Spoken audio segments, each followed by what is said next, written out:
Mountbatten, 1900 to 1979. The last Viceroy and first Governor General of India, Louis Francis Albert Victor Nicholas Mountbatten, first Earl Mountbatten of Burma, was the man charged with overseeing the transition of British India into independent India. Two brief encounters with him, one in London followed by another a few months later in Toronto, have stayed in my mind. At the time, I did not have the nerve to put my reactions in print. He was the Lord of Destiny, an awe-inspiring figure about whom singing anything but paeans of praise would have sounded discordant. However, Philip Ziegler's excellent biography assures me that I was nothing wrong in suspecting that the emperor had no clothes or wore flimsy see-through raiment.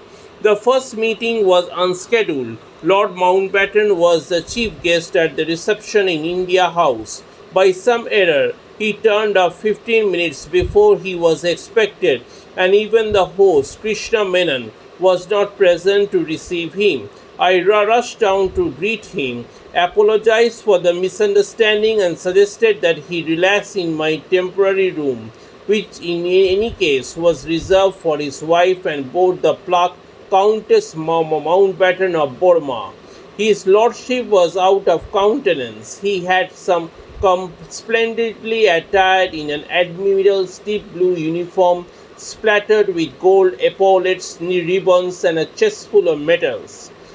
Instead of making a spectacular entry at a glittering reception as he had planned, he was having to waste time with a nondescript clerical tie.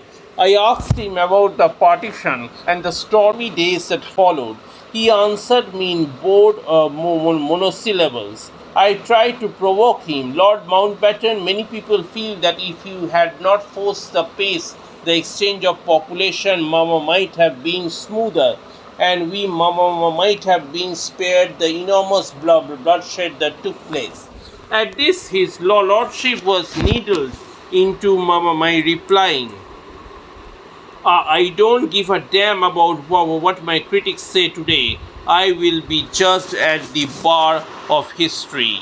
I was taken aback by Mountbatten's pomposity. However justified, I did not expect a sophisticated English gentleman of breeding to air assumptions of immortality. It wasn't pakka. The next encounter revealed yet another facet of Lord Louis' character. He was to inaugurate an international trade fair in Toronto, and his speech was punctuated with allusions to his royal connection. My cousin the king, my cousin the queen's consort, my uncle the duke of some place or the other, etc., etc. I remember very little what else he said. Was there anything of substance to this man? I'm not sure.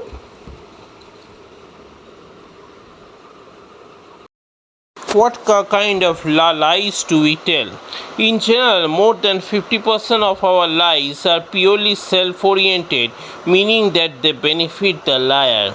A job candidate who embellishes her resume and lies about her experience during an interview is clearly lying for her own benefit, nor anyone else. About 25% of our lies are other-oriented, intended to protect someone else. Your presentation was great, we might tell a colleague, when the only way we could stay awake was by playing Sudoku under the conference table.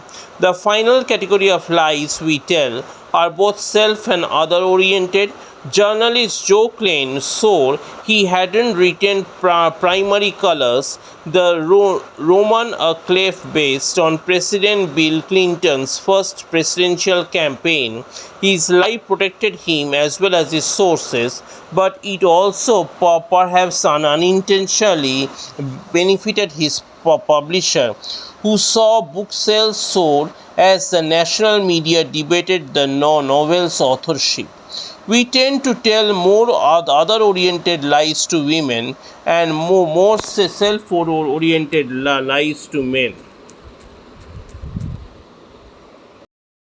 Ask the same fact-seeking question repeatedly but always in different ways. If you are almost certain that Jane took a day off during the conference to enjoy San Francisco instead of bringing in new business leads, you could ask, what did Julia think about what you guys accomplished in Tuesday? You might then follow up with, I know now how brutal that conference schedule can be.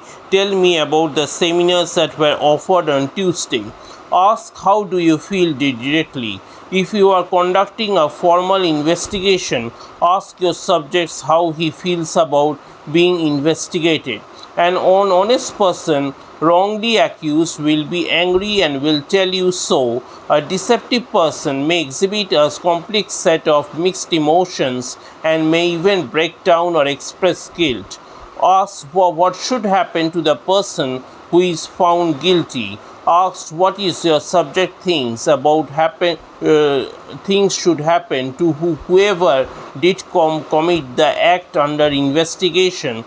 A guilty person may recommend lenient punishment or say, I don't know, while a truthful person will usually recommend appropriate punishment in a cooperative tone of voice.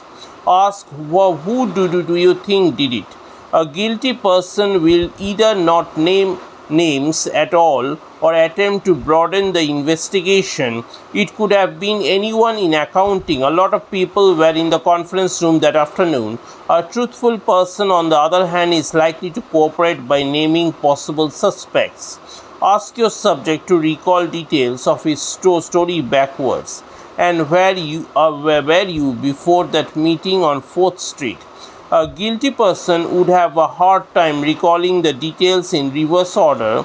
He is likely to offer up previously withheld facts or even confess after stumbling around his own story long enough. Ask what do you might have motivated someone. What do you think might have motivated someone to do this? When asked to speculate about a third person, a guilty subject will often offer her own story for why that person did it. She may even evade the question altogether. A truthful person is more likely to engage in cooperative speculation with you. Ask questions that